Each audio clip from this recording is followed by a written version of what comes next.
Was the last time you fell and just absolutely ate dirt?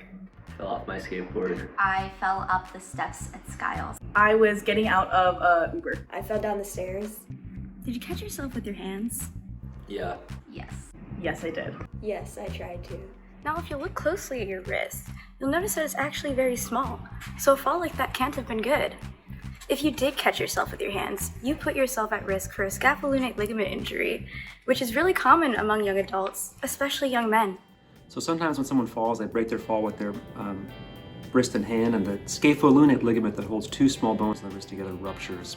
When that happens, the scaphoid and the lunate, those two bones, no longer move as a unit, and patients in that scenario are at risk for developing painful wrist arthritis. So for years, hand surgeons have tried to repair or reconstruct that ligament. The problem is that the techniques that we use to support or repair reconstruction just don't seem to work very well. And a certain percentage of the time, whether you use K-wires or screws or suture to get those two bones to stay together, inevitably they just sort of seem to drift apart. And so that was an unsolved problem in our minds, and the goal of this project was to develop an orthopedic implant that resists the complicated forces of the scapholunate interval, involve both distraction and torque. And the idea is to create an implant that resists those forces better than the existing materials we have to support repair or reconstruction of that ligament.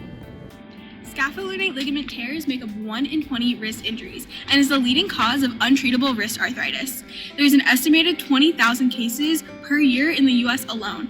However, this injury often goes undiagnosed, so this number could be much higher. The solution we came up with is called the restraint. The restraint is a plate that will span the scaphoid, lunate, and capitate in order to keep them fixed and to support the healing of the ligament.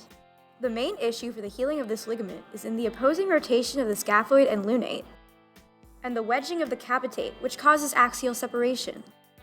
These parameters were tested in SOLIDWORKS using its simulation feature.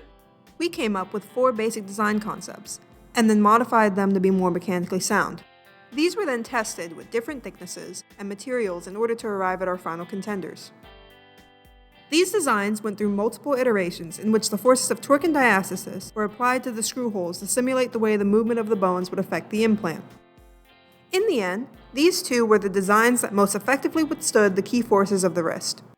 Once we successfully cut a 2-scale model of our device from titanium, we performed mechanical testing in order to see how it breaks. Based on the results, we were able to choose this concept as our final design. We then took the restraint into a cadaver lab in order for it to be correctly bent to fit the topography of the carpal bones. This allowed us to lower the profile of the restraint within the wrist, while also increasing comfort for patients. The biggest innovation of our design is using a bioresorbable material, eliminating the time, money, and risk that is related to a removal surgery. Through literature review and consultation with experts, we found that a PCL-PEG mixture will be the best for our purposes. Because this material is expensive and would require significant testing, this will be part of our next steps.